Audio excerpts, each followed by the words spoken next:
morning. The October 1st, 2024 work session, rule development, and first public hearing is now in order.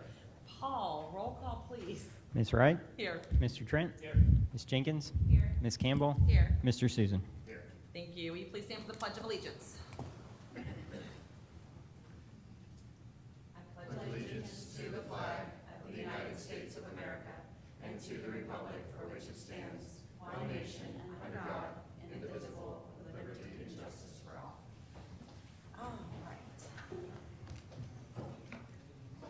All right. Dr. Rendell, can you please address the board with the items that are on the agenda for this morning?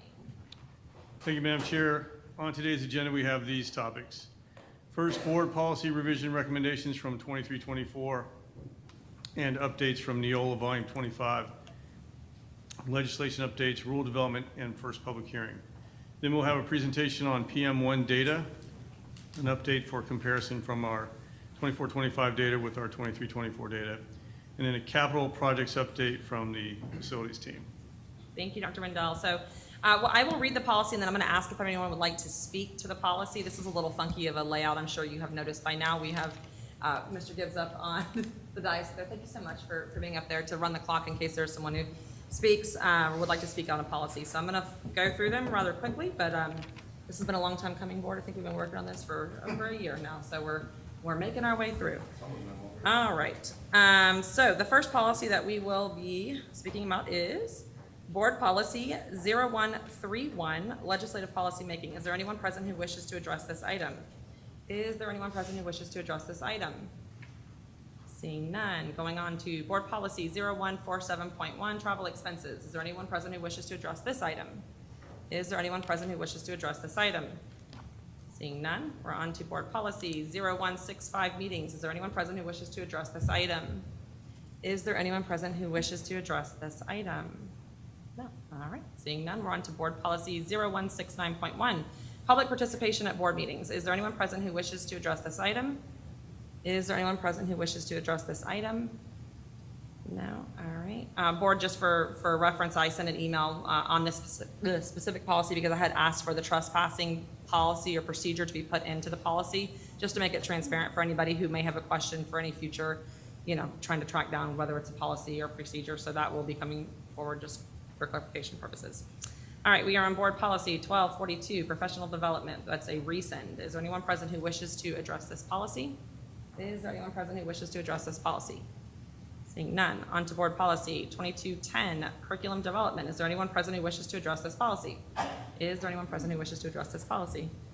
None. All right. On to Board Policy 2215, Program and Instruction. Is there anyone present who wishes to address this policy? Is there anyone present who wishes to address this policy? Seeing none. On to Board Policy 2260, Non-Discrimination and Access to Equal Educational Opportunity. Is there anyone present who wishes to address this item? Is there anyone present who wishes to address this item?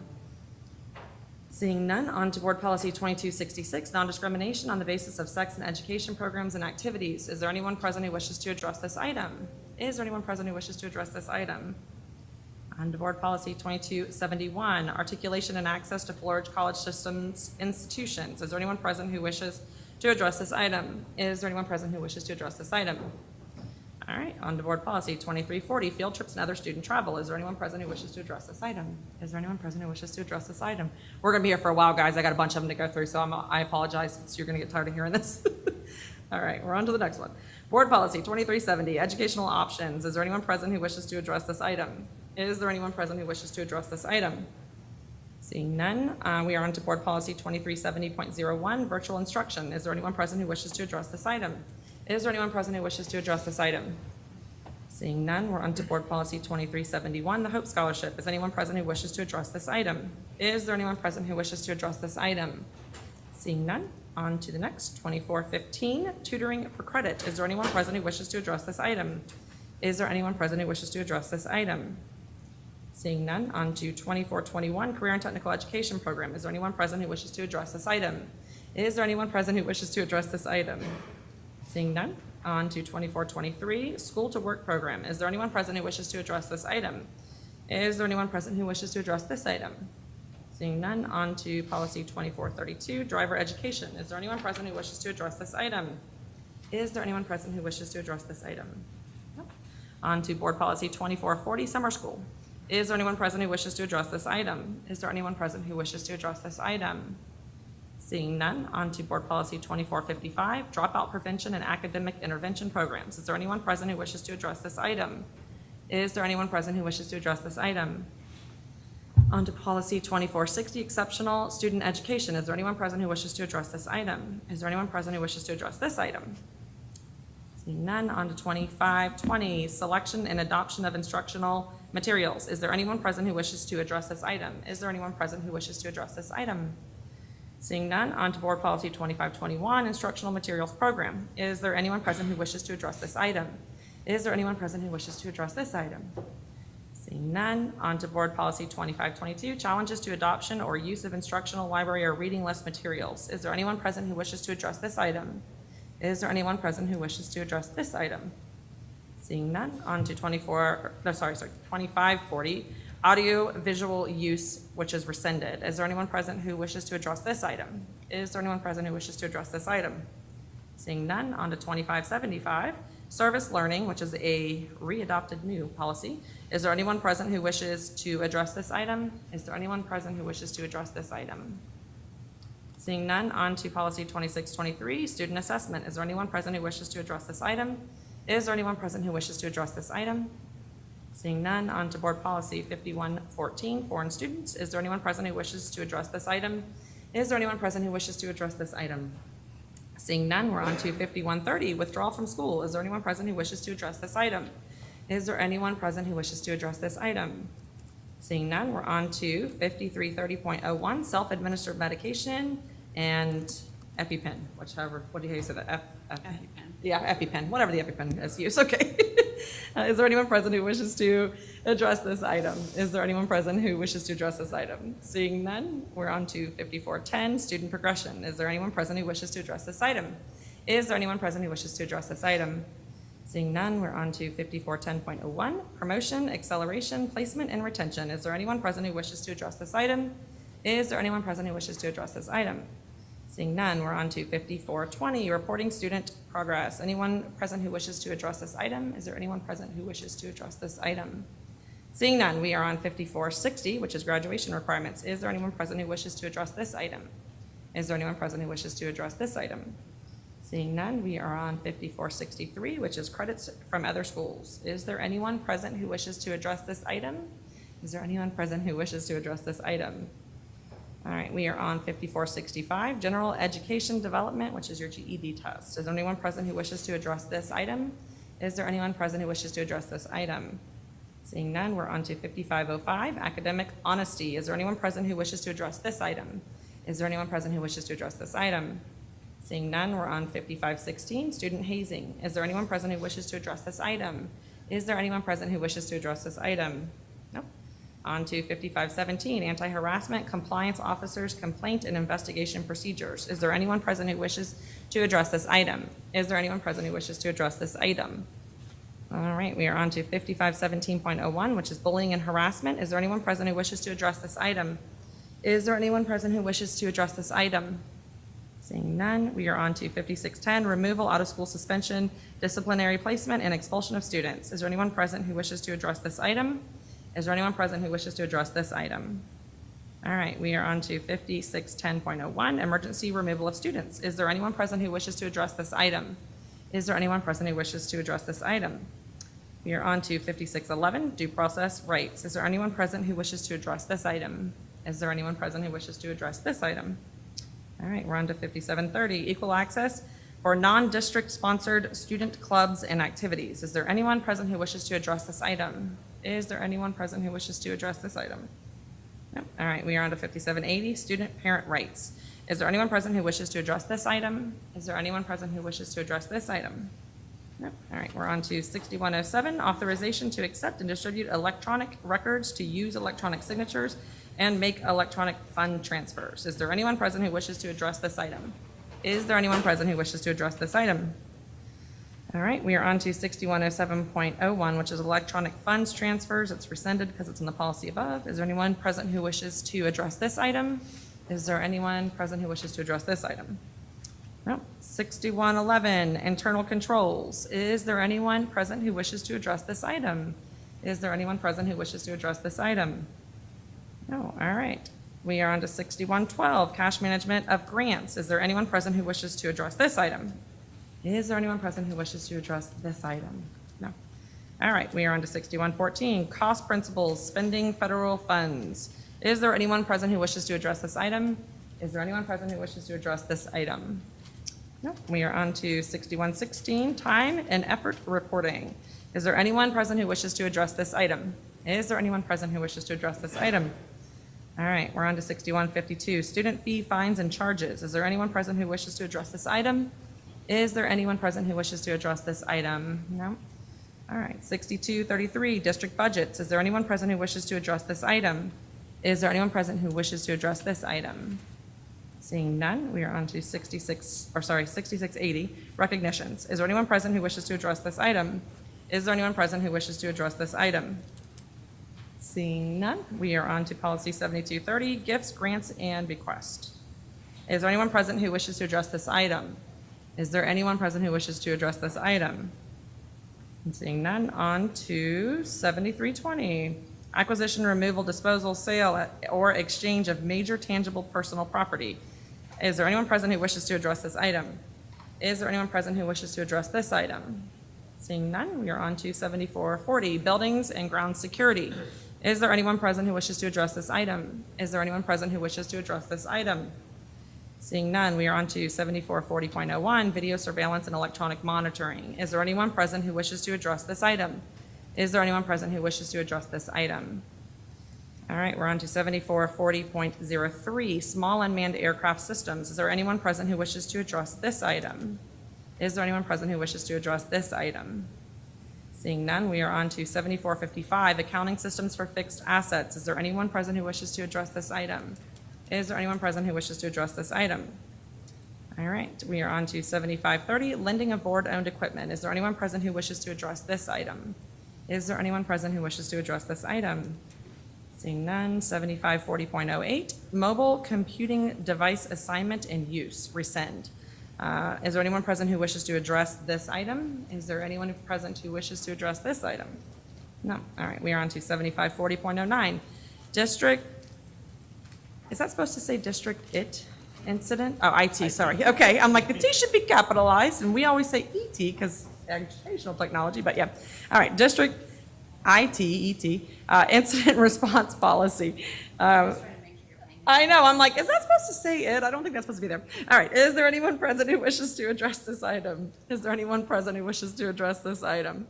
Seeing none, we're on to 7544, use of social media.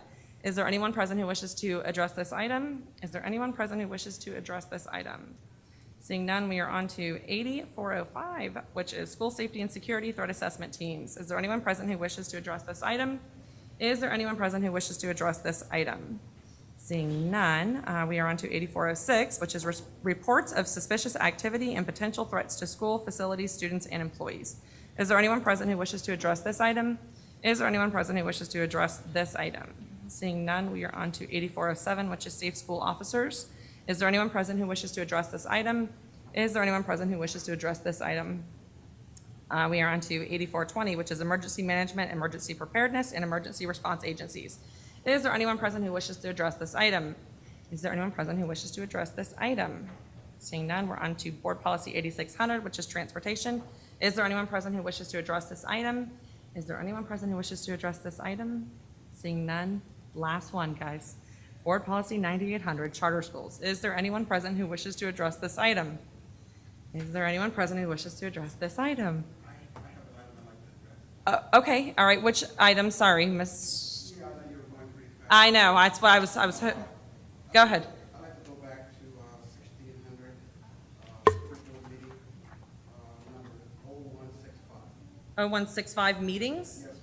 Board policy? Okay. Yes, All right. Can you go ahead and go on out to the microphone, because he's going to go ahead and run the clock for you. He's got the clock, yeah, so if you can hit a microphone for us, give me 1 second, I'm going to pull the policy up, because I want to be on the same page as you as we're talking about it, okay? It can be, absolutely. Policies for, let's see, so you wanted 0165. Yeah, I wanted to talk about the school board meetings. One of the things over the last few years, many citizens, community people have spent a lot of time coming to school board meetings, trying to share their ideas and try to suggest opportunities for improvement. And one of the things I hope the school board meeting will develop into is to have a closed loop system. And what that means is that many times you're going to get public comments. Some of them will be what I call credible. Some of them will be an opportunity to improve the system. So what I'm asking for is that during the school board meeting, if this board decides something is actionable, that items become an action item where you can feed it back to the community. Because we want to get our community more involved. And what I think the community would like to see, if they bring up an issue from this podium, that there's a feedback system to close that item. So if you will consider, after your school board meeting, at least communicate to us as a community, what is an actionable item that you deem that is actionable, that is going to improve what that person or that citizen is trying to express. Because many times, people are going to walk away. Well, my voice is not going to make a difference. So I would love to see a closed loop system. If there's something that is actionable by this board, that item has become an actionable item and it's fed back to the community. This is what the school board is going to do to really improve that item. So, that's my input. I've had this discussion. Thank you. Just for clarification, just so I just pulled this policy up just to make sure we're on the same page. So really what this policy is doing is adding the ability for board members to be able to attend virtually. Oh, okay. And so that is what the policy revision is, but that's great feedback for us, just knowing as a Yeah, board moving forward. So Right. this just gives the ability, because sometimes people have things in their life where they're not able to attend, so they will be able to I understand. So I read the participate. whole policy. Yeah, And not just the change. So what I'm trying to give you feedback on, how the community input and how the board could be more dynamic with the communities. Because a lot of times, you're going to get feedback from a voice, from a parent, or from a partner, and they want to make sure that, hey, look, you guys are listening. If not, so I read the whole policy, and I know this agenda was for a specific item, but I just read the whole thing. okay, Thank thank you. you. Thank Thank you you very for your input. All right. That concludes a lot of policies that we just went through. So I want to thank the staff. I know that whenever the board took the initiative of going through every single one of our policies, that was a huge undertaking with a ton of work for staff to look at these policies, take the feedback that the board had given direction on. As a board, I don't know, I'll speak for myself on this one, but I think it was extremely beneficial for me to understand in depth, very intimately, every single one of these policies and looking at them. And I'm not sure that every board member does that around the state, where they come through and look at their entire section of policies, which is really what we are as a board making, we're making policies. So thank you, staff, for all your hard work. Super appreciate all that you have done there. All right. So thank you, Mike. He's getting our wonderful screen down. All right, the next item on the agenda for today is the PM1 data update from 24-25 and the demographic data update for 23-24. So we're going to be comparing the two, I believe, right? Ms. Harris is going to have the floor once our screen comes on.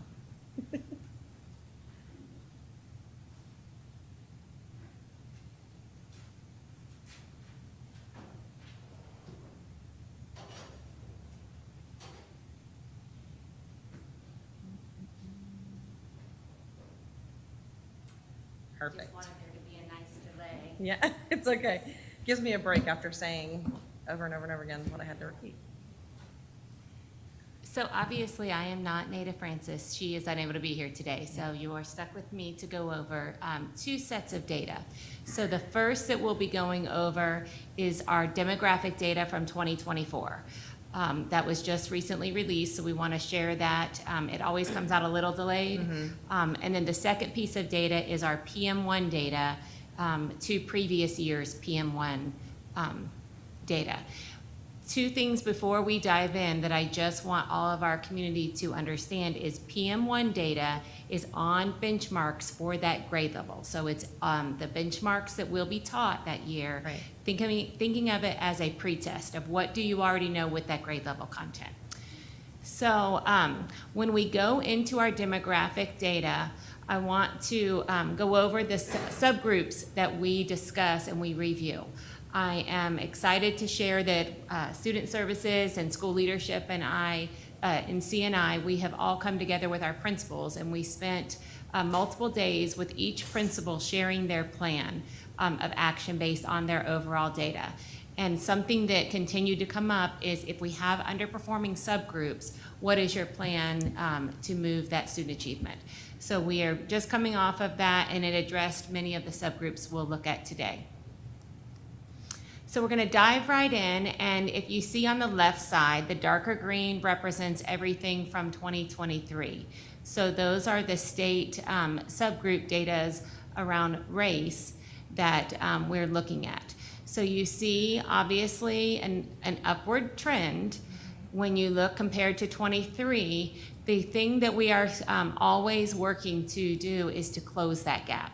So it's great when you see increases, but if when we're looking at the black to white comparison or the Hispanic to white or anything compared to white, we're looking to close that gap. Something that we always speak to is sometimes it can present, if you're just looking at percentages, it can present as if you are closing a gap, but it may be because the white is declining. So that's not what we're looking for.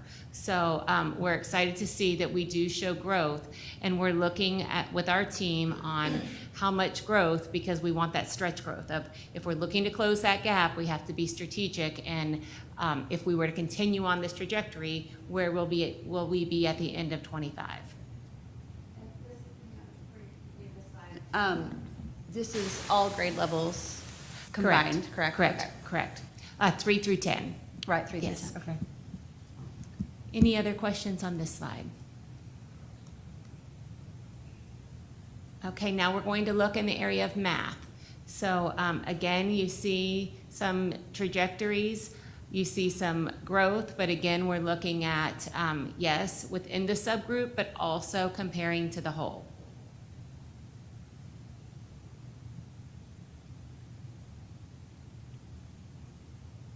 Any So we actually closed gaps a little bit, A little bit, yeah. a little bit on Yes. this, with this one. Now we're going into the subgroup of those students that are considered in a subgroup that's economically disadvantaged. So our students that qualify for free and reduced lunch or other direct connect services. And while we're on this slide, I also will let you know that our Title I team is actively looking at, our goal within Title I is to close that gap. So we want to make sure that our students that are at Title I schools, we're looking to close the gap when compared to students not at Title I schools. We want to ensure that the supports that we're putting into those schools is allowing them to compete equally, and I'm proud to say in some cases we are exceeding. So Good. we're continuing to look at that data point as well. Any questions on this subgroup? So again, we're going to go this subgroup and looking at math data.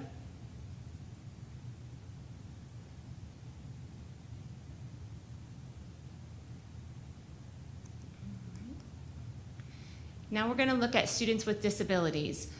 This is one of those, I was talking to you about principals making plans, and something that is important to remember is there are two types of accountability systems. So we're all very familiar with the state accountability system, and that's our school grade system.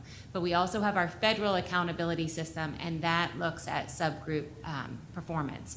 And so in those data comms that we've been having with schools, students with disabilities is a subgroup that we are continuing to problem solve around. What I am pleased to say last year, and I don't want to take the thunder away from our student services team, but we saw some exceptional growth within our student services, or students with disabilities subgroups. So we hope that we continue along that trajectory, that this gap will close. And looking at students with disabilities under the area of math.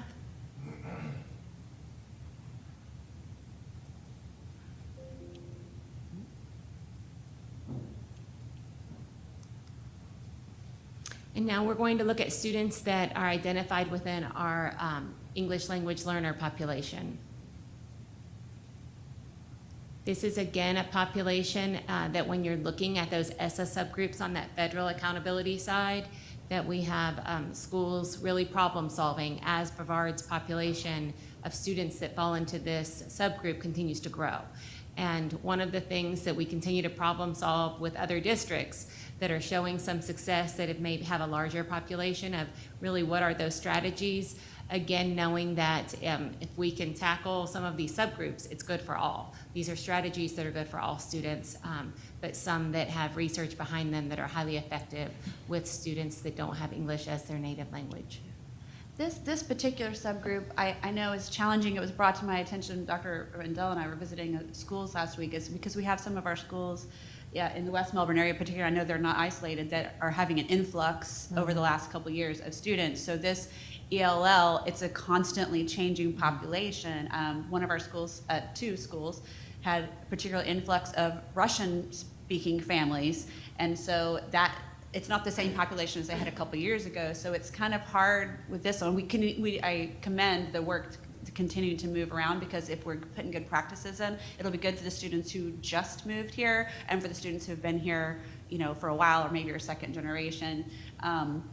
But have another language spoken at home. But this is a challenging one. So because it is a moving target of what the population is. I don't know that there's what we do about that.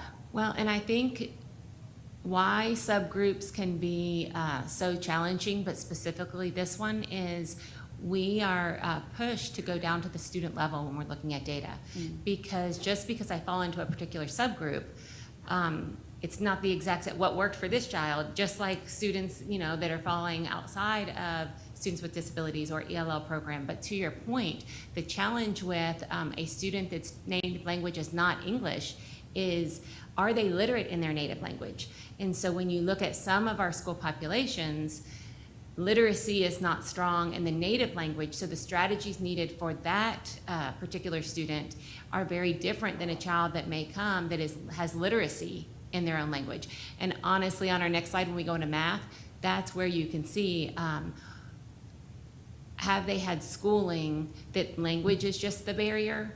Or is there more going on that language is presenting as the issue, but there may be some underlying academic issues as well? And to that point, we are not able at this time to allow students to take, for example, the math with any kind of translation, correct? Correct.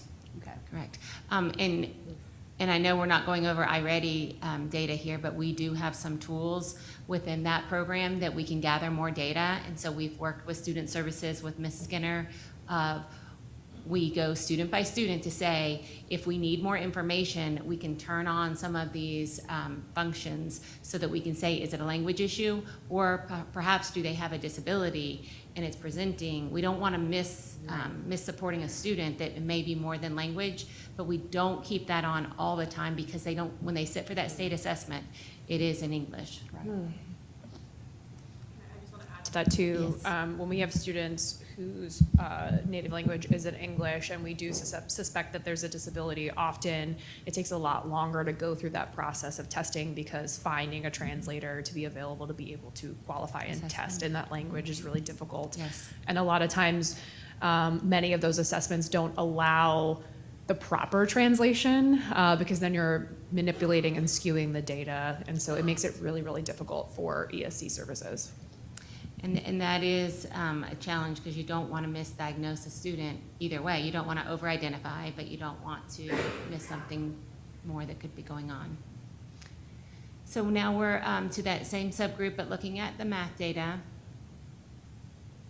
To the instructional support, student services, and Ms. Dampier, I hope you don't mind that I'm speaking so much about student services, but they have provided our schools with a instructional program called Imagine that has really been a game changer. And this was big for all of our schools because it's a tool that their students have that can really support them where they are. And then as they acquire more of the English language, they can kind of graduate into the iReady platform. So it's a continuum of services. Any questions on the subgroup data? We have.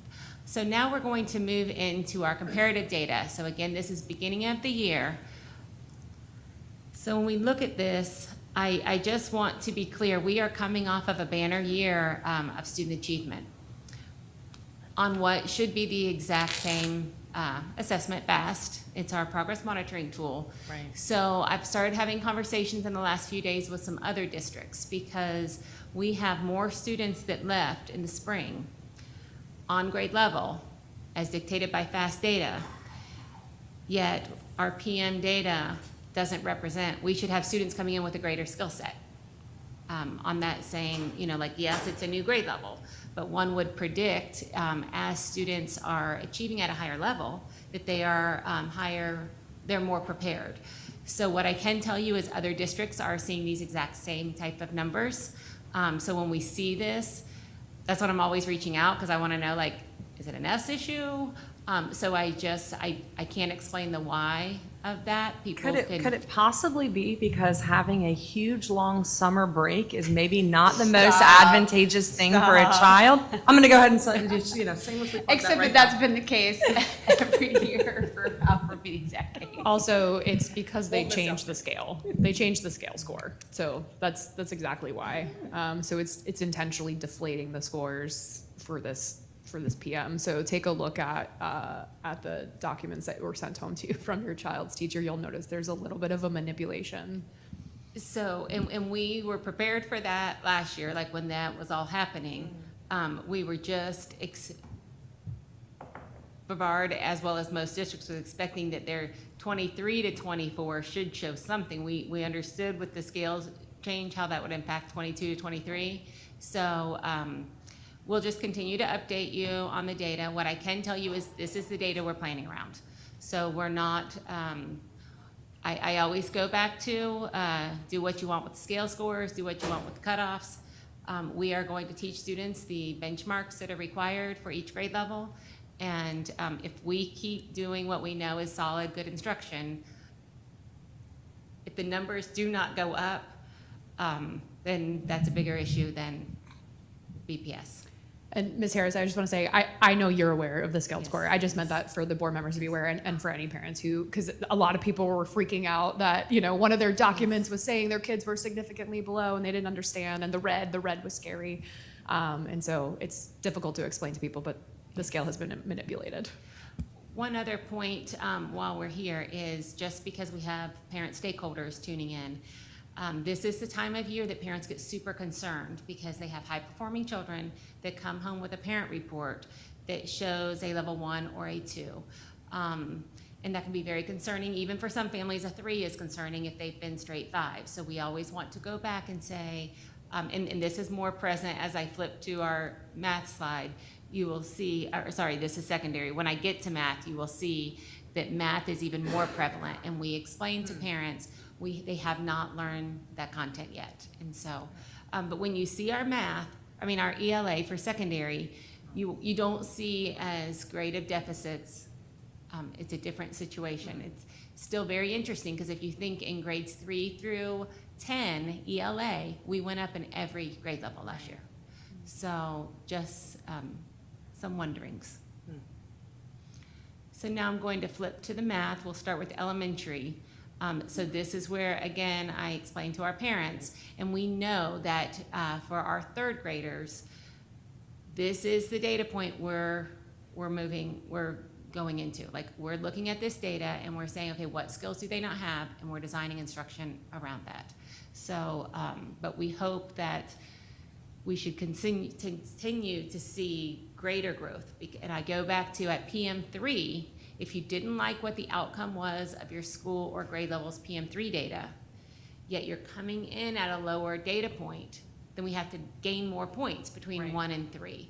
And so that's important when we start looking at our PM2 data. We want to be clear that we're not saying, oh, last year we made 20 points of growth. I'm just throwing that out as an arbitrary number. We made 20 points of growth. This year we're going to celebrate if we make 21. No, we won't, because we're coming in at some grade levels lower than last year. So if Right. you didn't like your end point last year, we have to make more growth in that same time period. Now we'll move to the secondary.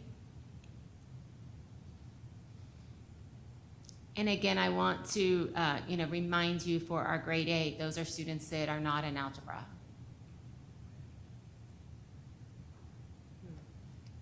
Any questions on this comparative data? I know that we're looking at this at the, the total, conglomerate, whatever, not the right word, but level. And I know you guys are looking at the school level to see, is it pretty consistent across, especially our elementary schools, that everybody's seeing this drop off, or we have some that are higher and some that are lower? And If it's higher, it's very insignificantly higher. I'll Okay. give you an example. I was at a school a week or two ago, because what's nice about this new tool is we've got that data live. Like Right. at my school, as soon as I am done, I can see exactly where it is. So it's very live data. And I was with the principal and had the data up, and she says, I don't have my third grade. I'm not putting third grade math up because it was 0. It shows 0% of my students. So we looked at last year, and last year they were at like 5%. So I reminded her, you're a smaller school, so each of your children count more. So let's talk about how many children less are proficient than you started last year. And you had great success by PM3. So, I don't want anyone to be like, oh my goodness, the sky is falling. Now PM2, that's where we have to see a lot of growth. But anything that is higher is insignificantly higher. yeah. So this just shows the ELA overall comparisons. And again, I go back to grades 3 through 10, ELA went up in every area last year in the spring. For math, everything 3 through 6 went up. So we're tackling summer side, we're tackling all the things, but this is where we're starting off. Any questions? Board, any questions or comments? I want to thank you, because like you had mentioned, there was many parents, ever since they started bringing up the PMs, parents are freaking out because it always scares them when it looks like their students aren't doing well. So it's always good when we can clarify that information. So thank you. Can I ask one specific ask, obviously, because I shamelessly plugged it, and I'm going to again. The year-round school model, can you send me the specific data for that school? Absolutely. Just to compare them, so I will I can send it look to all at? of you. Mhm. Yeah, okay, thank you. As I know we were only gonna have PM1 at this point, so as it comes through. And I just wanted to add, again, thanks for all the data. And as a parent and as somebody who was involved in doing this before this position, we're still in the education process of educating our parents on what this test really represents. I mean, we're giving the final exam in the first month of school. And it is just a snapshot. And there's issues out there. There's still an issue that kids learn that this test doesn't mean anything to the kid, to the student, and it really does for the teacher. We need this information. So that data is always going to be there. It's always going to be skewed a little bit, but it's great information for the Yes, to educator, drive. for the teacher. So parents, be patient. This is good. This isn't PM3, but like you said, it gets ratcheted up. The importance of this data into PM2 and the PM3. So this is kind of like the preseason Yes. game, right? Doesn't matter if you're 0-4. But this stuff works. This is what we wanted as a teacher. We wanted that immediate feedback, so then we can change instruction for individual students. I think this is great. So. And a lot of our principals have started that data chat with their students, putting it to the student level, because especially for students that may have scored a level 1 for multiple years, but, if they have a good cause or something, they've been moving on every year. And so they don't always understand the connection that they have can influence to that number, to that score that's coming out. So those data chats at the student level are very important for that reason. Yeah, and I know, I can testify to the fact that it's happening all across, because you walk into a principal's office and they want to show you their war room. Yeah. I call it the war room, or Yes, their data board. Yes. Everybody's got one, in their office where they're looking at it every single day right in front of them. In a related question, but not directly related to district-wide data, when they created the new test a couple years ago, it's adaptable, right? How, in your conversations with other districts and in our experience now that we've had it for a few years, is there any disadvantage to students who, let's say, they get started and they miss the first couple? Do they have the opportunity to kind of work their way back up, or does that kind of put them on a trajectory where they're not going to be able to get out of the hole that they're digging themselves into? So beginning in third grade, It's adaptable, but adaptable within on-grade level content. Okay. So to your point, if they miss a few, they're just getting other items still on grade level. Okay. In the K2 assessment, it's not that way. When it goes adaptable, because remember when we start looking at that data, how like some first graders take this test and then some take this test, so it gets really tricky because that is very adaptable and it can go down to foundational skills. Okay. But starting in third grade, when it adapts, it is only adapting within the grade level domains.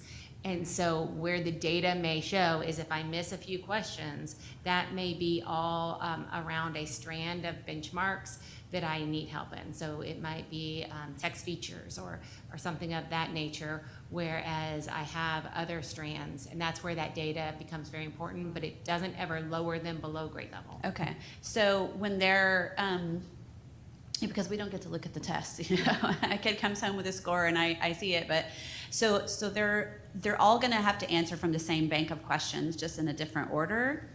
Is that? Potentially, because I'm not able to look at the test either. But yes, that would make sense, is that they are all having items that assess. I don't know if they're the exact same questions or they're just questions that address the exact same benchmarks. Gotcha.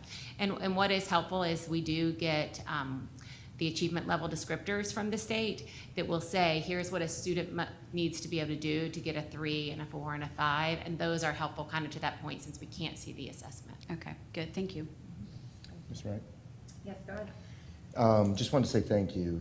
As a former educator, when we had these pre-tests, we called them back in the day before they were PM tests and stuff like that, that we actually identified where the weaknesses were with each one of the students, and it gave us the roadmap to success. And I think having this data, not only for the student and for the teacher, but also for the parent, I think where there's some real opportunity is when the teacher is able to reach out to the student parents and say, hey, here's where your kid has some gaps, here's where we're going to be working, so that as we move forward throughout the year, if there's an opportunity for that parent to both support and help in those areas, it's a great way for all of us to work together as a team. I love the data. The pre-test, as far as being held accountable to the rates that we see up there, is great. And I wanted to say thank you for all the work that you guys are doing, because I know, just like Ms. Campbell was saying and everything else, our district is highly focused on the data and making sure that the children are held accountable and they achieve at the rates that we're supposed to. So thank you. All right. All right, thank you. Dr. Rendell, do you have anything else to add? Yeah, definitely, because Ms. Harris is not taking enough credit for her team's work. She did not. The first 8 slides were about last year's performance. So the PM3 slides was about last year's performance and looking at different subgroup data. 8 slides, 8 different data analysis. Every subgroup improved in every grade in ELA. Every subgroup improved in math. Every subgroup improved in the economically disadvantages improved in ELA and math. Students with disabilities improved in ELA and math. The only data point that didn't improve was our students without learning disabilities in math. Slight decrease there. And our ELA students' performance in math our ELL students' performance in math was flat. Everything else improved. We talked about closing the achievement gap, and when you close the achievement gap, every subgroup needs to keep improving. You know, Ms. Harris made the comment that you can close an achievement gap if the majority of students decline. That's not the goal. The goal is for everybody to improve. And every subgroup improved in almost every single measure last year. And I felt like we didn't celebrate that enough. I mean, that's kind of a big thing. We know last year was a really good year. Yeah. So then we turn our attention to PM1. And, you know, that's the first lap. It's not preseason, it counts. So it's the first lap. So after the first lap, let's see where we are compared to where we were at the end of the first lap last year. And it looks like we're not as in as strong a position as we were last year. But then if you compare last year to 22, we weren't in as strong a position either and still finished in a much stronger position. So she also didn't mention, she mentioned it, but I want to make sure the board and the audience understands. The principals have been challenged with coming up with a plan to improve in these areas, in any area that, you know, really needs attention and needs to improve. And when I was in the district years ago, we were tasked with the same thing. If we had subgroups or areas that weren't improving, we had to develop a plan. And we had to present that plan to our area superintendent, but nobody else. And what the leadership team has tasked our principals with doing, and it's happened over the last 2 weeks, is they've had to present their plan in front of their peers. And it's not a negative thing, it's a positive thing, so they can learn from each other. So I might have a subgroup that's struggling in my school, and I might have an idea how to move it, and I might think it's the best idea, but if I hear from a colleague what they're doing, and it might even be better than what I'm doing, and we learn from each other and we can get better together. So, I don't know if you guys knew that was happening. I know the audience probably doesn't know that's happening, and I think it's a really great thing that, the leadership team came up with and have challenged the principals to do. I got to sit in on a few of those, not as many as I had hoped, because it was it was as we were preparing for our hurricane experience. Just super impressed with all the principals and their action plans, but also the fact that they were learning from each other. So we're looking at data, as was stated, and we're developing these plans of attack, but we're doing it with district and schools working together. I think it's fantastic. And Ms. Harrison, the school leadership team and student services are all working together. So I think it's fantastic. And I just wanted you guys to know that background. She just showed you the data and this was going to walk away. And I wanted you guys to know about all that stuff that's going on. Yes, thank you to your entire team. You guys are doing a phenomenal job, so keep up the good work. We appreciate you. And I should share just our goal, and we have shared commitment that we are going to get back into the top 10. All right. And so we're calling it #top 10. I love that. So I saw that in the leadership team packet that you were having this meeting. So my first thought was, they're going to do what? Because how intimidating that would be. But actually, I love it as you're describing more of what was going on, because we do have principals with amazing ideas that absolutely should be shared. And I know they have time to get together with their director, but those are few and far between. Just that opportunity to really just lay it all out there, to be vulnerable with each other. But I think I read in the memo, like, nobody else gets to be in the room except for your group of principals and your director and then you guys. So kudos to you. I'm glad to hear they're going well and hope that continues to be a useful tool. But yeah, it seemed a little intimidating. Oh, they were meeting yesterday when I was at the district, and they were all in there, so it was good stuff. It's the, Escambia County does that with their teachers. They have the same sort of closed group where they discuss best practices and stuff like that. It comes from Harvard. It's an amazing, synergy that they can develop. Yeah. And thank you, hands Pulling off. off of each other's strengths. I love it. So thank you so much for your team. Appreciate you guys. All right, we are on to the last item on today's agenda, which is the capital projects update with Miss Sue. I think you have to share with the board how many slides did you have originally when you started? When you began this venture, because there's so many things that are happening all the time with the many buildings that we have all over the district, so. There's a few. Yeah. There's at least 45 pages of pictures. I hope you don't mind if I stand up. I'm much more animated when I can stand up, and I'm really pretty boring when I sit down, so hopefully this will be a little bit more interesting. So I'm kind of honored to follow Ms. Harris, because in facilities, we take the educational mission super, super seriously as well. We share good news, bad news in test scores, school grades, all of that with our team, because that is part of our mission to support our educators. And what we do really matters. There's research to support that, and we believe it, and we live it. So I also wanted to introduce my team today. These are the folks that make that happen. And you asked about the number of slides. It's not in the presentation, but there's 50 pages of photographs of work that we accomplished in 2024 that is I would call it a representative sample of what these great folks have done for our school district. And I want to recognize them, Mr. Gerber, Ms. Gordon-Taylor, Mr. Griggs, Dave Lindeman, Mr. Martin, Ms. Knipple, who is not a member of our staff, but might as well be, because she moves the money for us, and Mr. Payne. These are our project managers. They make it happen out in the field. Many of you know Ms. Black. She does lots of support in enrollment projections and data, so a lot of what she does helps guide our decisions. But I just wanted to acknowledge and thank this team, because they do an amazing job. Similarly, we have folks in maintenance. They have taken on this work as well. So they're doing projects for us, some of the smaller scale projects that go across the district. And our environmental health and safety team, they also work to support our projects. So it's really a full team effort.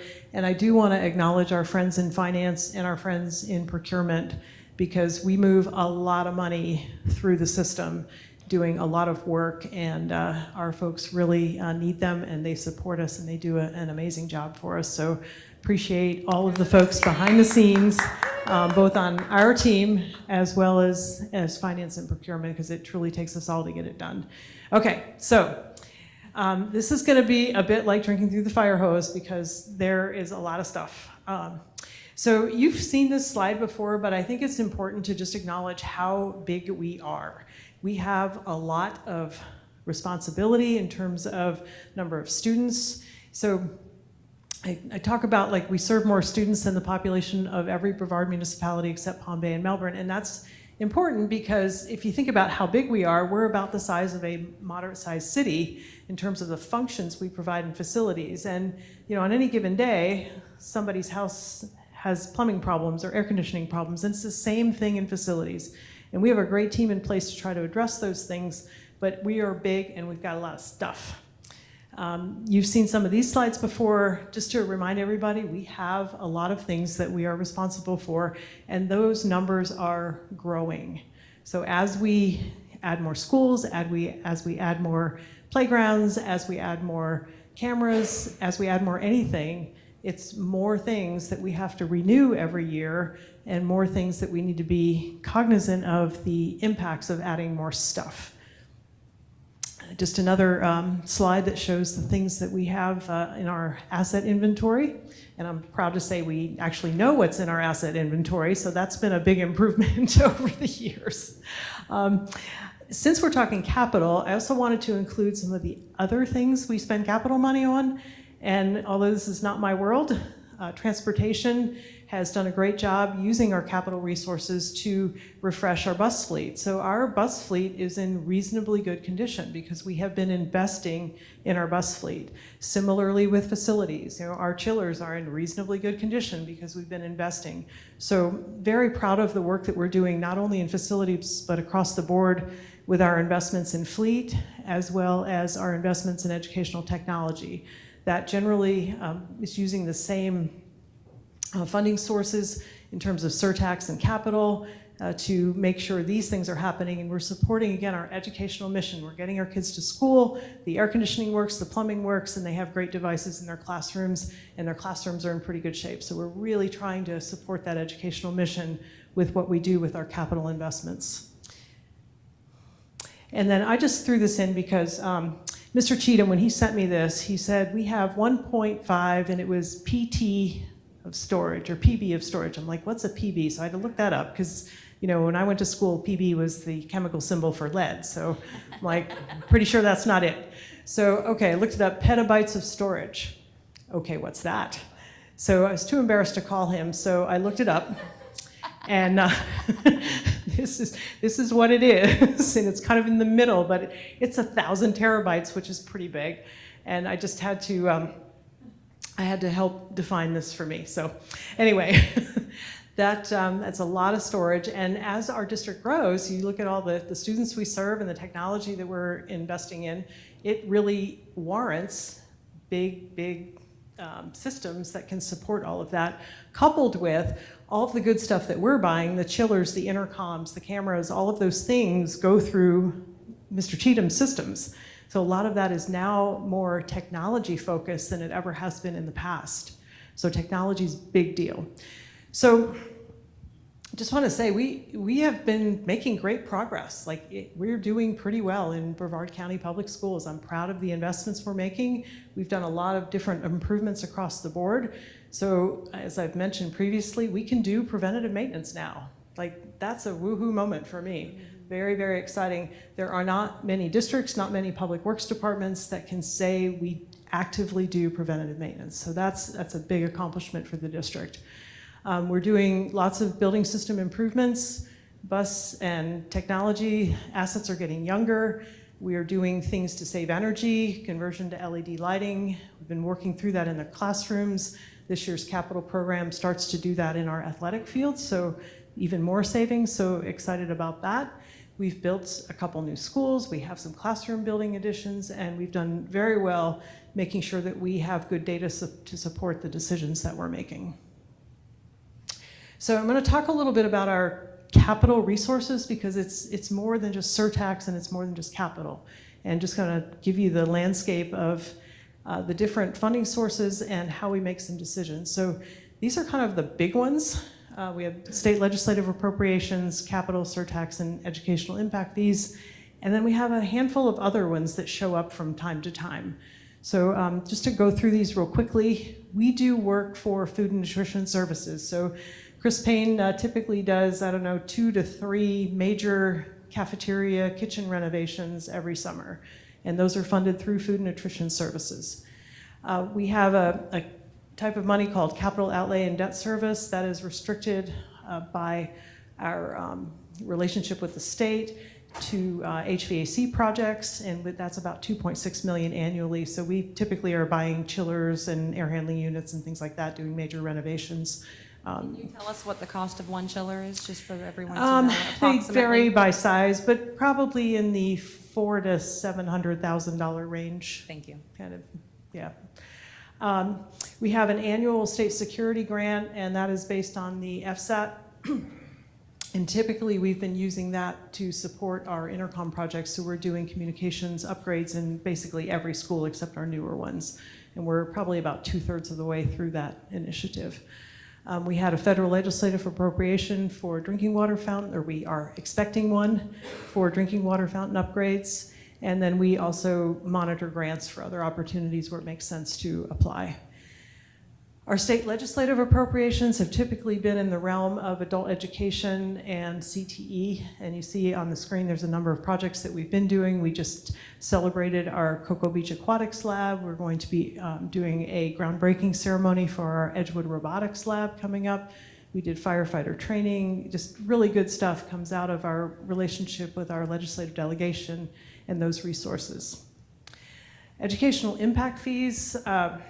These are very highly restricted funds. We can only use them for new capacity.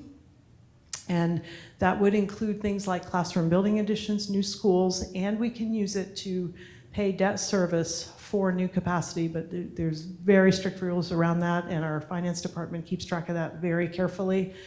So we do use that occasionally, but mostly we are using those resources for new capacity that you see coming out of the ground. These fees are imposed by Brevard County government. They're not imposed by the school board. And so they collect the fees, they take a small administrative charge off the top. We have a process that we go through with based on our interlocal agreement that includes all of our cities as well as county representatives, school board representatives, and we collaboratively make recommendations as to how to allocate those educational impact fees. We do that quarterly. You see that on your agenda, and then once the board makes that recommendation, then it goes across the street to the county commission. They will consider our recommendation, and then the resources come back to us. So we do that process quarterly. We have 2 benefit districts. You have to spend these resources in the benefit district in which the resources were received. And so north of Barnes Boulevard, we get about $5 to $6 million annually. South, 17 to 21. But this will vary with residential growth, so this is not a bondable resource. So it's kind of a cash flow type of situation, which has been very good with our growth here in Brevard County, but I've seen it over the years goes up and down, so you have to be cognizant of that. Can I ask a question? Just Yeah. The 2 benefit districts, is that something that the district here decided that there was 2, or is that mandated by something So else? it used to be 4. Okay. And it was a little dicey trying to figure out Okay. all of that. So that has been working pretty well. I don't know, Dave, this is about 10 years, something like that. I think we changed that about when I started here. So it's about Okay. been. I and just it's been- wondered. Yeah, we can make those adjustments if we choose to. Not suggesting that, I just wondered where it came from. Yeah. That's all. So, thank you. Yep. So these are some of the projects that we've done and are planning to do with our educational impact fees. And then I'm going to talk a little bit about capital. This is our 1.5 mils property tax, and we do an annual development cycle that you all see. Typically this comes in the spring. It's a very collaborative process. We work with the finance department, obviously, and transportation, chief of schools, educational technology. We're kind of the big users of the capital pot. And so everyone submits their projects. We all get together and try to figure out the best use of these resources. The funding comes in December, so in facilities, we typically will use either last year's resources or other resources to try to get ahead and get ready for the big influx of capital money in December, basically when people pay their taxes, and try to get ready so that we can execute projects in the summer, because if we wait until December to start, we won't be ready in the summer. So we're kind of trying to get the preliminary work done so that we're ready for either December break or spring break or summer break. So I wanted to put this up here because I think it kind of explains a bit about how we got here. And if you look at kind of the fiscal year 13 to about 16, 17, and you look at the tax assessment or the tax roll, and you think about 1.5 mils assessed against that tax roll, we're in the $35 to $45 million range in terms of revenue.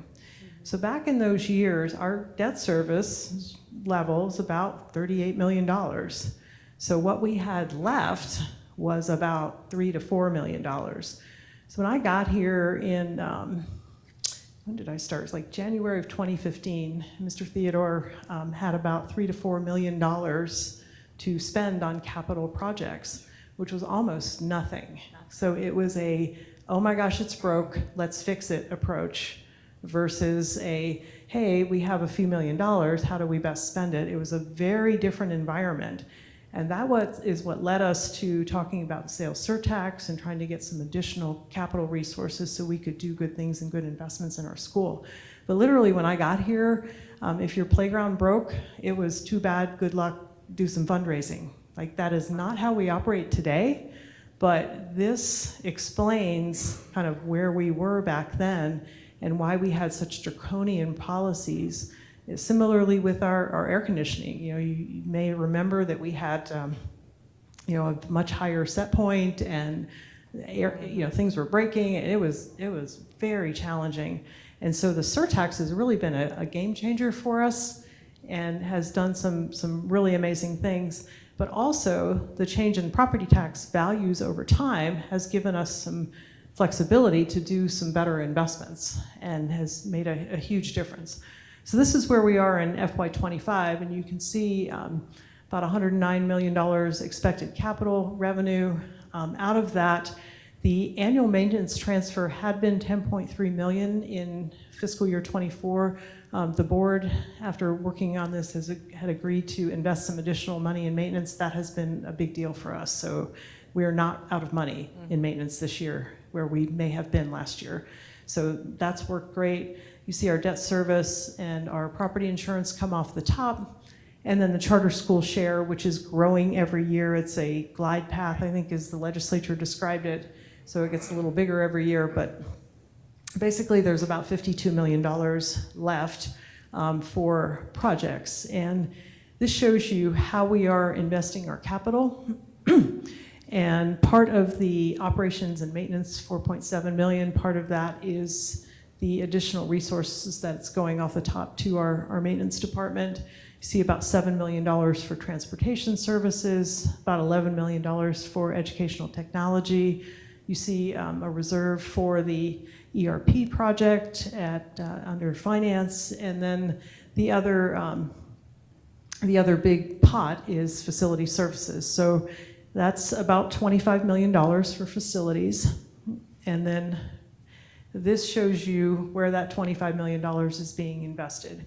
And this basically is approved as part of the budget process, but we've got a wide variety of projects that do a lot of different things. And I want to just give you a sort of a philosophy where we typically use data to drive our investments. Now, if we look at things like, I'll talk about this a little bit later, but things like the elementary school basketball courts. We need 30 of those, and they're $250,000 a piece. And so we could literally spend every bit of our $25 million on one thing. And we have a lot of those one things across the district.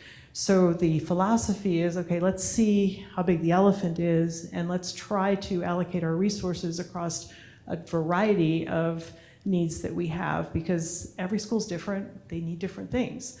Also, even with good data, we also listen to our customers. I spend a lot of time with the athletic directors, with our chief of schools office. Our teams are out visiting schools, so we also have things bubble up from like, hey, we need, astronaut press box is probably a good example this year that ended up on the capital list. And it's something we've been talking about for a while. I visited Astronaut probably 3 years ago and went, ooh, that looks bad. It's not any better, You know. just for the record. And so, we kind of throw that in the mix, and as we are working through how to allocate our resources, these things all come into play. And try to do also a mix of renewal and new projects. So we also have, there's probably 18 or so schools that have absolutely, elementary schools, like no big play pavilion. Those are $600,000 a pop. And when I visit elementary schools, if they don't have one of those, that's one of the first things the principal, the AP, the cafeteria person says to me, like, we need this. So we are starting to add those, but keep in mind, as we add those, we're also adding long-term maintenance responsibilities. So I try to do a mix of renewal and new projects. This is the outdoor court condition for elementary basketball courts. And, when I first started down this path, I thought, we'll invest a few $100,000, we'll get some rims and some backboards and things will be good. And our folks went out and actually did a real assessment, and I was like, oh, this is a little different.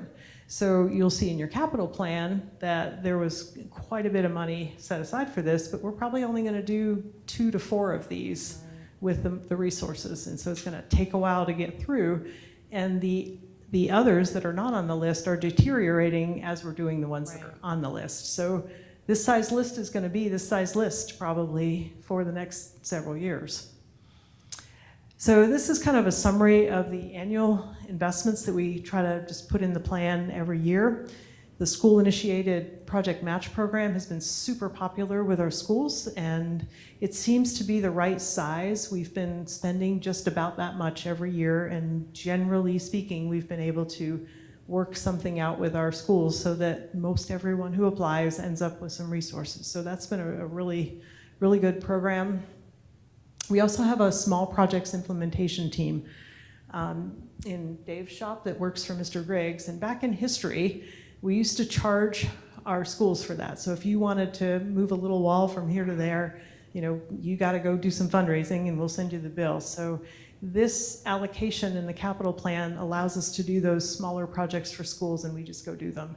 So that works out really well. So anyway, these are the furniture, fixtures, and equipment. We work through the chief of schools office, and we've probably close to tripled the amount that we've put in there this year because our resources are better, and we want to do good FF&E work in our schools. But the cool thing we're able to do this year is we've started to work together where we're doing a major classroom renovation. We also pick up the FF&E. So we're working together so that we don't have new floors and new lights and all this great stuff and lousy furniture, or we don't have great furniture and lousy floors. So we're trying to start to do a much broader classroom renovation type of approach. These are some of our continuing projects, and most of these are in the $250,000 to $1 million a piece kind of renovation projects. But we have these ongoing. The pool renewal is new on the agenda this year. We need to do some deck renewal, And I feel like this is going to be one of those things where once we literally stick our toe in the water, it's just going to get worse and worse. So we're trying to navigate through that, but that's going to be on your capital plan every year probably for the next couple of years. Our sales tax, I think everybody's really familiar with this, but approved by the voters in 14 and then again in 2020, expires in 26. Currently, we share 13.9% with charter schools. I think Wendy's going to be recalculating that this afternoon, just based on our new numbers. Should be in that same general vicinity. We've had really great revenue, and so that's allowed us to not only do what's in the plan, but also expand either scope or cover costs. But we've been doing more with the sales surtax, and that has worked well through the ICOC process, and you see a lot of those on your agenda as contract awards. We do have really good relationship with our Independent Citizens Oversight Committee. They meet every other month, and they do a pretty robust review of what's going on in the sales surtax world. We also have a lot of data on our website, so if anybody really wants the details, you can see literally, if you want to know what we've spent at this school over the life of the surtax program, it's in the package every other month, so you can see it. Or if you want to see how much did we spend on air conditioning. The allocation of 2020 is 70% facility renewal, 15% security, 15% technology. That seems to be a pretty good distribution. Like, I think that's allowed us to do work that is commensurate with the needs. So been pretty happy with that. This is our website, so if folks are looking at this later on, they can see how to find all of this information through the website. And this is our 2020 revenue. Just wanted to kind of give you a sense of magnitude. So we're 42 months in 2020, the 2020 program, that's $224 million. And as that goes through the process and the distribution for facility renewal, that ends up at about $139 million. This shows the change in the charter distribution. And this is a graph that I keep up every ICOC meeting, and it shows you over time our sales tax revenue. So you can kind of see how the revenue has increased over time and what the patterns are. You see the spikes every quarter. There is a quarterly sales surtax payment that brings that revenue up in those months, but this kind of gives us a sense of trends, because I certainly don't want to get ahead of our revenue in terms of spending money, so really keep track of that closely. This shows you how we've invested our sales surtax. This is the 2014 and 2020, but basically we have spent $145 million in air conditioning since 2015, so we should be doing better. And so very happy with that. The 2020 program is more focused on roofing and electrical, so you're starting to see those numbers creep up, and the roofing number is going to be going up because we have some big projects coming up, so you'll see more of that as time goes on. But we try to keep this information up so the public can really see how we are investing the sales surtax revenue in our schools.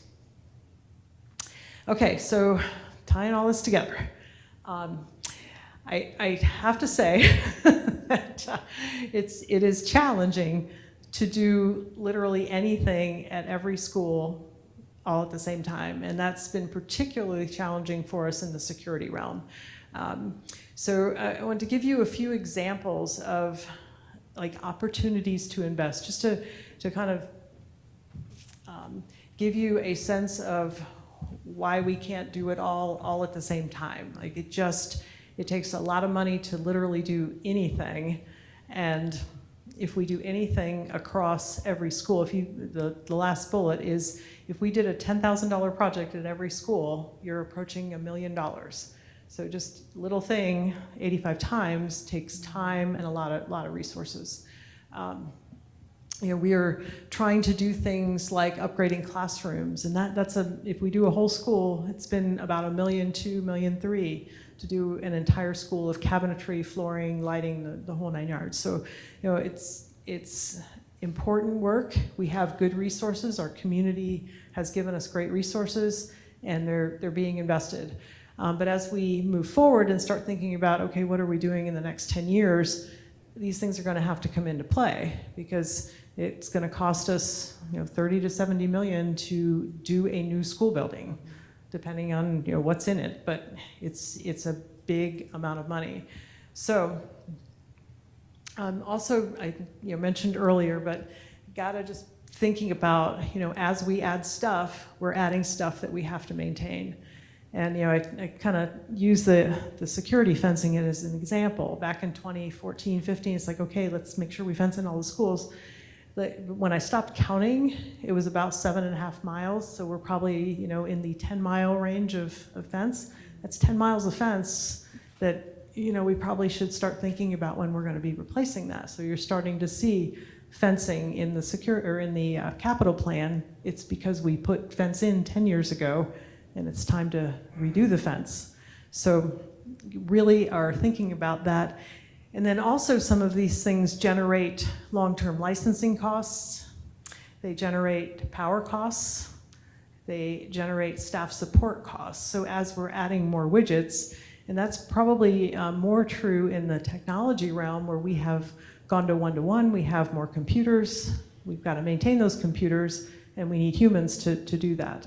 In our world, as we're changing the type of work we do, so intercom systems, chillers, building system controls, lighting, a lot of that has technology components to it, and so the type of employee that we are going to need over time is going to change too. Mr. Cheatham and I have been talking about, should we be migrating some of our facilities team over to the educational technology team? And you will probably see that in a budget, if not this coming year, probably the year after, because we're trying to make sure that we're doing this right. And the right people are in the right place to do the right work in our schools, just like on the educational side of the house. So what's coming up? So we have, as you know, there's two things kind of ongoing at the same time. One of them is the Facilities Strategic Plan Study. And you're going to be briefed on that December the 3rd. We've got some staff briefing coming up based on their data gathering phase that's kind of happening now, and we'll be preparing for a December 3rd work session with you. After that work session, we will be doing a public engagement plan, and I think that there's going to be a lot of opportunities to really talk about some different options, because what's going to come out of this analysis is, do we have schools that have, they're 70 years old? Is it time to rebuild that school? Is it time to change to the K-8 model? Like, there's going to be big decisions to be made about what's next in the next 10 years. And then similarly, we are internally updating our facility assessment data based upon all the work that we've done over the last 5 to 6 years, analyzing our life of our assets and trying to develop a sort of like a chiller replacement plan, a panel replacement plan, a big stuff replacement plan that will feed into our plans for the long-term facilities strategic plan. So all this is going to be working towards finalizing in about mid-2025. So you'll probably see me a lot at the microphone in the spring next year, because we'll be doing this a lot. We're also working with security, educational technology, talked about some of this stuff. And then just basically building capital plan options for the board to consider. And then that last bullet is pretty important, because whatever we come up with in terms of the big plan, we have to figure out how to fund that big plan. And that funding strategy is going to dictate what can be in the big plan. And if you've looked at the budget presentation, Ms. Lisinski talks about the debt schedule, and you can see that our $38 million of debt, that goes down in, fiscal 32, I think is the last year that it's 38 million, goes down to 16-ish to 36. So our debt schedule is going to be changing at sort of the back end of a 10-year plan, and we'll have some decisions to make about where we really want to invest and how big we want our strategic plan to be.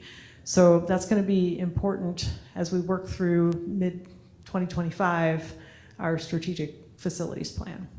So I think, hopefully, this was scintillating enough to keep you guys awake.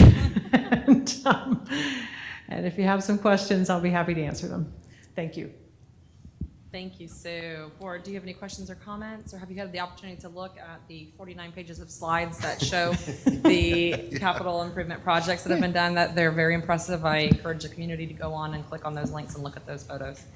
I just, Sue, I just want to thank you as I leave soon. I want to commend your expertise, and I know I do this every time I get to see you, but I'll do it publicly as much as I possibly can.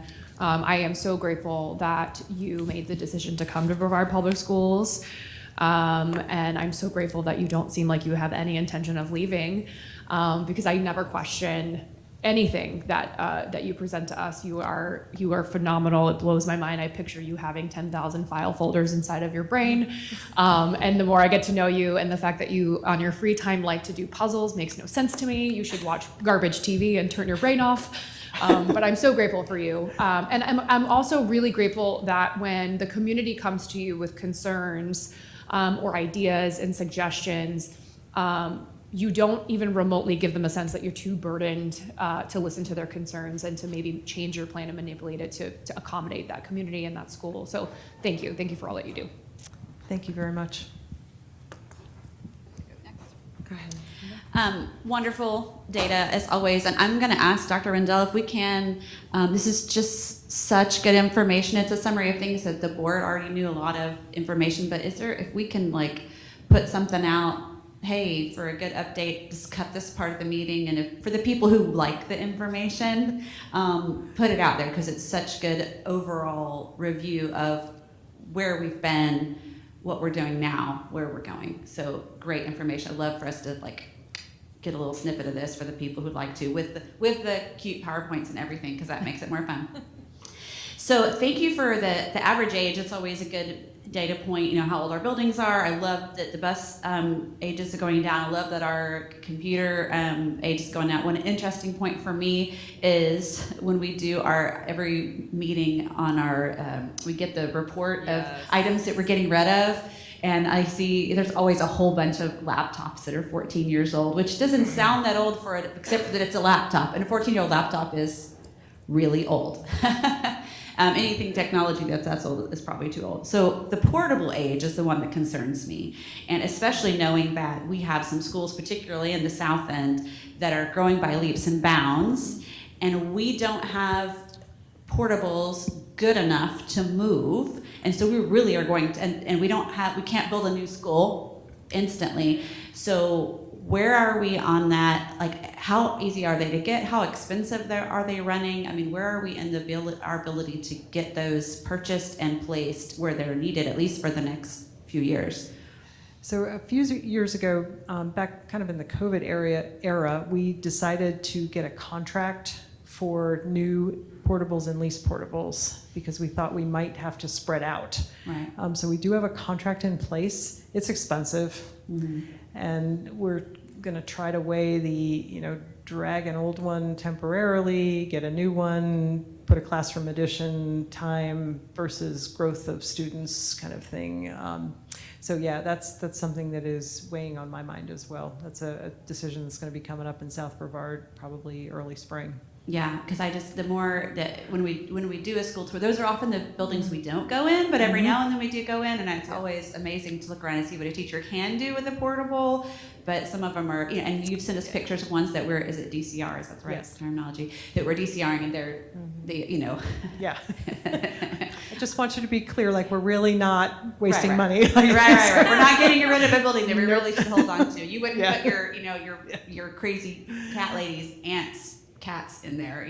I'm just trying to pick something out of there. Sorry to all the crazy cat lady ants. Okay. My notes are just in the order that I wrote them down, not necessarily any coherent thought process, so I apologize.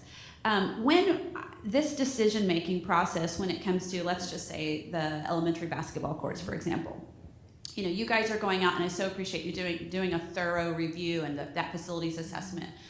part is so important. But how do the schools, so if you come to a particular principal and you say, okay, you're next on the list, we see, you know, we're gonna replace, but that principal says, I appreciate that, but really what my kids are using, what we really need is a cover for our playground, whatever. Are there, and I know that sometimes we've had some flexibility, but do we have the flexibility so that the school and the principal gets the input, because maybe in their case where it's located, whatever, nobody uses that. Maybe they would if it was nicer, but I mean, how much of that input is affecting those decisions? So somewhat. So what we don't do is say, hey, you've got $500,000, do what you want. Right. What I do is, okay, next year we're looking at doing a pavilion, or we're looking at doing your courts. Sit down with us, like, do we need to do 8 courts? Can we do 4 courts? And then maybe you get, you know, a little bit of extra something or other. So we always will scope the work with the principal. In fact, we met with one last week and had that exact conversation, because they have a covered play area. It needs some serious maintenance, but their courts are in kind of poor condition too. And I'm like, well, you know, maybe if you guys do some fundraising, we could do a smaller project sooner versus waiting to do the whole project later. Right. So a lot of it is really around timing, and we've had some schools that have done some fundraising, and we partner with them and try to get their project done with a minimal district investment if they're really good at fundraising. We also tend to prioritize our, I'm gonna say Title I schools, but our priority schools, for lack of a better word. So if we have schools that, you know, you're pretty clear they're not going to be able to raise their own funds, we want to make sure that we're not leaving them behind. And so we tend to do those first. Our surtax plan was developed that way. Those schools generally got their resources first. And so there's a lot of different variables, Ms. Campbell, and we try to be as flexible as we can. Right. No, I appreciate that, and I appreciate the way, you know, as we were making this plan, that we were intentional with using those, because I know even within District 5, there's schools that can do 2 years of fundraising and have enough money to build a playground. Then I had a school that they raised money for 14 years just to get enough money for us to match it to buy a playground. And so, you know, and it's a Title I school. So I appreciate that we're doing, I appreciate the SIP 75% match, you know, for that we do. That is all such good things.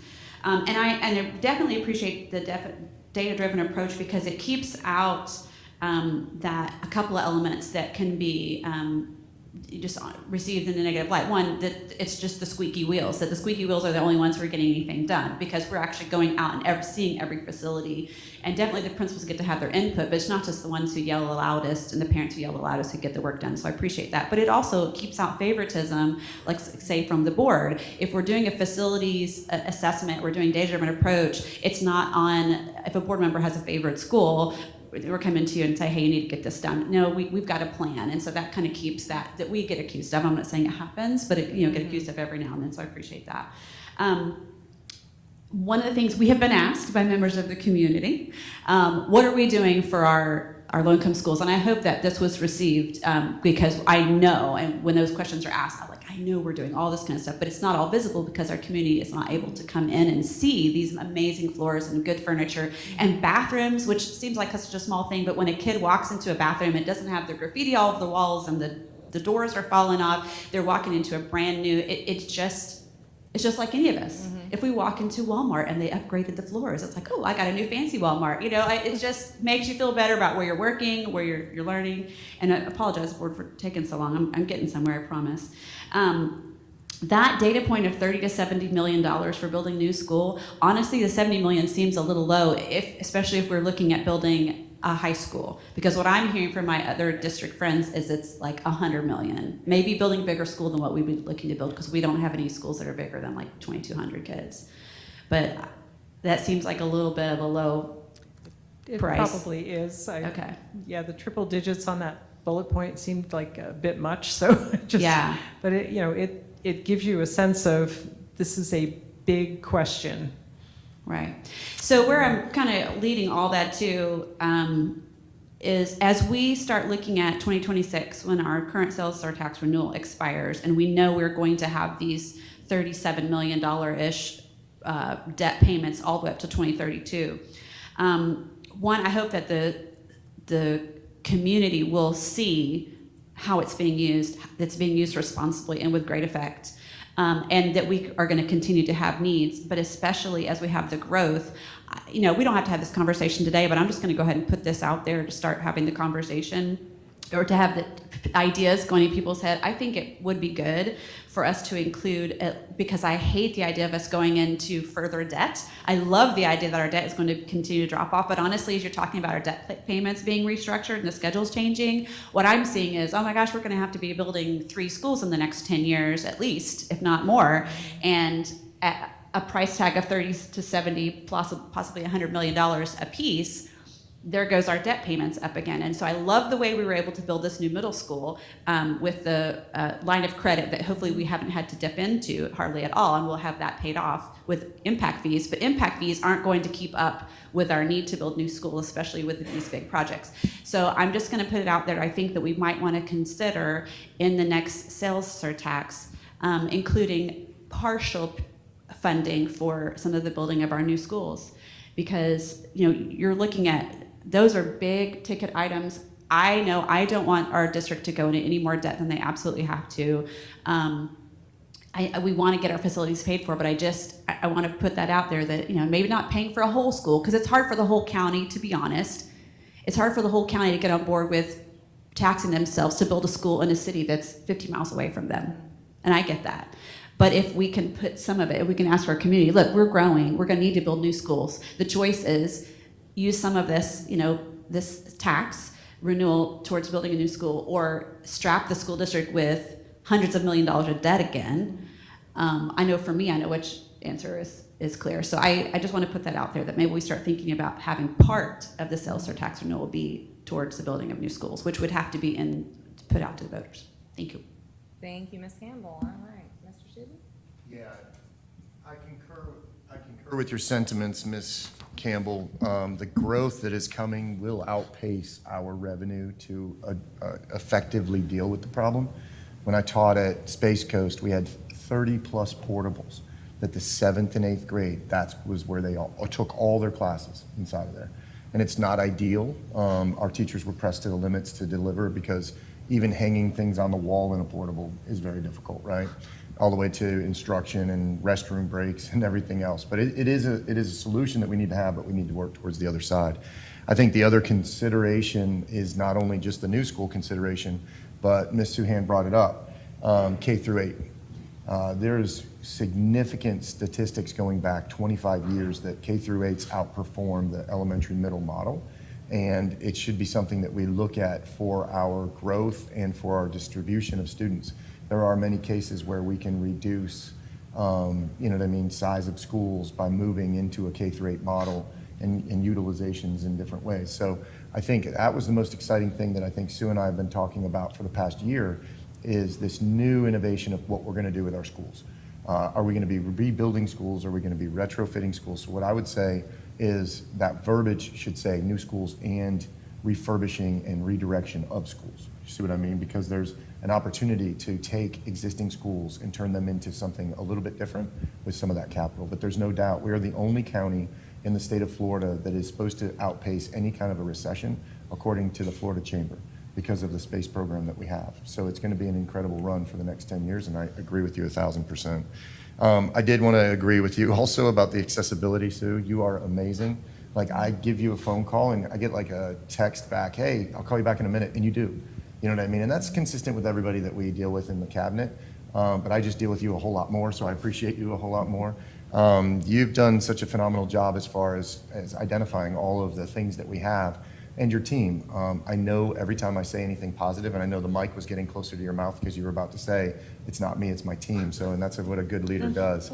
But the other thing that I wanted to say is you touched on something else, and I appreciate you bringing in Russell Cheatham and his team, because when we talk about the student achievement data, it's everybody on the teams, right? It's you creating these classroom spaces that are phenomenal and an environment that they can learn in. It's Russell Cheatham's opportunity to go one-to-one. I mean, him and I were talking about it the other day.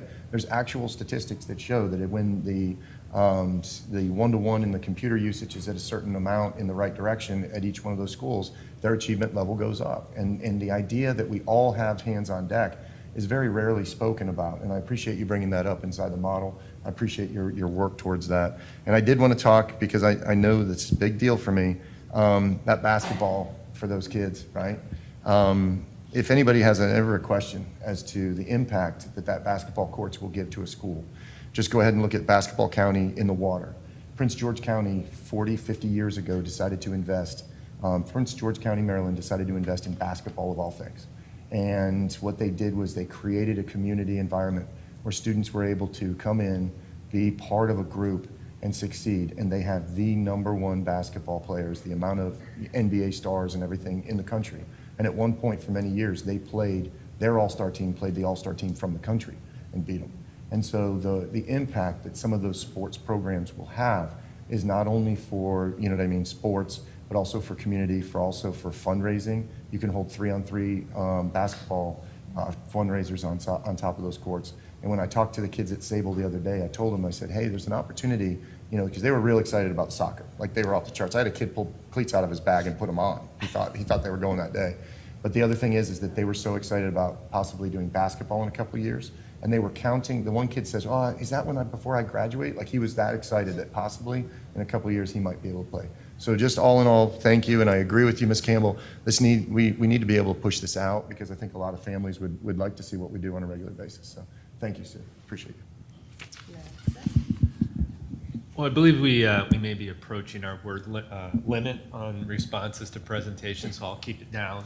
I can't agree more with the fellow board members up here, but you're just the example of what true leadership can do, and it matters. I love the phrase "leadership matters," and it's reflected on your team. When you surround yourself with the good people, it makes everybody's job easier. So whenever I get a question and facilities comes up, I just get a sense of ease, because I know I'm just going to say your name afterwards, and she's going to get it. And so I appreciate it. Every time we've come to you with anything, even if it's not a yes, we come out with an understanding. And I believe the principals get that too. I mean, there's a lot of asks when we go out there, but they just want to know, are we being heard? Are we on the list? Because I know Sue has a list. And if I'm on there, then I'm all good. So we appreciate your style. And again, it's amazing how much goes into these presentations. So that mind just never stops. So I don't want you watching garbage TV, because then the mind might shut down. So thank you for keeping going on the puzzles there. So I just look forward to all these conversations. Again, I believe, we are heavily advantaged for being in Brevard County. And we're going to have a wonderful future in education here, and the options that we're going to be a part of and have. So thank you. Yes, thank you, Sue. Your team is exceptional. You are an exceptional leader. I think a lot of times we hear the dollar amount that's tied to capital, and the first thing you think is, oh my gosh, what are we doing? That's so much money. But you don't realize the vast amount of buildings and things that are going on all the time. That's why I'm like, this PowerPoint that you've given us for that show the before and after. I really hope the community can see some of these before and after projects. And the other thing that this was, I don't want to say a revelation, but a bit of a revelation, because I'm married to a contractor who does no work for BPS, for the record. But I'm married to a contractor, and so when he goes to do jobs, it's a little different than what it looks like as far as doing a job through any kind of governmental agency. And so that's been one of the hardest things for really me to wrap my brain around, and then the community as well. Why don't we just, and it sounds so simple, why don't we just whatever it is, and it's something silly, like it could be move a portable, it could be install a scoreboard, it could be things like this, right? Why don't we just? But that requires more than just going out there and putting up a scoreboard. It requires, what's that? No, you can't just go and just put it up. You have to make sure everything is gone through all the proper channels, and every box is checked, every T is crossed and I is dotted. So I appreciate the work that you do, and again, I echo everyone else when I say we have the utmost confidence in you as a leader. You're a phenomenal leader. I've never heard a single person speak an ill word about you. That is a reflection of your character. So we're grateful for you. We're very blessed to have you in Brevard. I'm looking forward to seeing what some of our future projects are, but I have no doubt you will lead well in this arena. Dr. Rendell, do you have anything else to add in regards to this presentation? No? Okay. All right. Wonderful. All right, board. Thank you. Yes, thank you, And thanks team. to our team Yes. and our teammates. So thank you very much. Yes, thank you. All right, does any other board member have any further things to discuss? Hearing none. Dr. Rendell, anything further to discuss? Actually, I would like to talk a little bit about the high poverty supplement Okay, paid to principals. There's been a lot of discussion about this in the last several days. So a board member asked for some materials to be prepared and distributed. We prepared those materials and we've given them to each of the board members this morning. I did send you an email with an explanation about this matter, like a description of the narration of what has happened and not happened and that kind of thing. So what I'd like to do for the public out there is go ahead and read that email so that they get all the information that the board members get and the district staff and everybody gets. So in the email, for example, one of the documents in the original memorandum from the superintendent to school board members in 2003, in which the superintendent outlines the recommendation from a salary committee to pay $5,000 supplement to principals of schools with a high poverty rate. High poverty rate was determined by 75% or greater of students qualifying for free or reduced lunch. That recommendation was approved by the school board in August of 2003 and has been in place ever since. We have issued the supplement of $5,000 to principals of schools with 75% or greater of students qualifying for free or reduced lunch each year since then, 21 years. In 2021, the district leadership changed the method for calculating free and reduced lunch and determining who qualifies for Title I. I'm not sure if the school board was involved in that decision, but you should all be aware that we switched to basing the figure on the Community Eligibility Provision, CEP. The formula that is utilized to calculate the free and reduced lunch number includes a factor of 1.6 applied to the base CEP number. When we employed the 1.6 factor, that greatly increased the number of schools that registered 75% or greater of students who qualify for free or reduced lunch. This is not anything our staff did with any ill intent. It is part of the formula switching to the CEP as your base number. So if the number of schools who had 75% or higher of students who qualified for free and reduced lunch increased greatly, so did the number of principals who qualified for and were paid the high poverty supplement. We did give you in your packet a list of all the schools and the principals who've been paid the supplement actually since 2003. So in reality, this was not a mistake. The chart that was used to determine who received the supplements was accurate, and all of the principals of schools with 75% or higher were paid the supplement. Staff were following board-approved action that has been in place for 21 years. However, I don't believe paying that many principals the high poverty supplement was the original intent of the recommendation made in 2003. In that memorandum, the number of schools who qualified at the time was 5. I believe this was a proper incentive at the time for leaders who took on the challenge of leading those schools. And I believe we need to continue to provide an incentive to staff at our most challenged schools. So moving forward, now that we have switched the methodology for calculating free and reduced lunch percentages, we need to review how we determine which schools and principals and staff qualify for an additional supplement.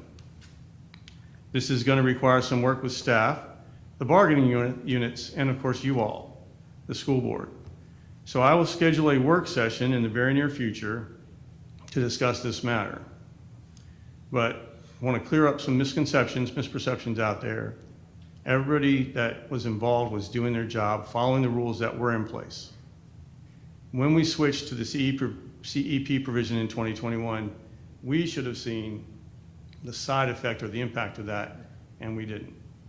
But everything that was done properly. thank you, Dr. Rendell. All right, I appreciate the packet and the information. I don't know that we need to have further discussion about it today because it sounds as though you're going to bring it back before us to have a more in-depth discussion. So I appreciate the packet, the information, lots of good stuff here. Thank you, Mr. Dufresne, for clarifying. So hopefully the community will understand a little better that this was not a mistake or error or mismanagement of funds. So I appreciate you taking the time to do this. So hearing no further business, this meeting is adjourned. Thank you.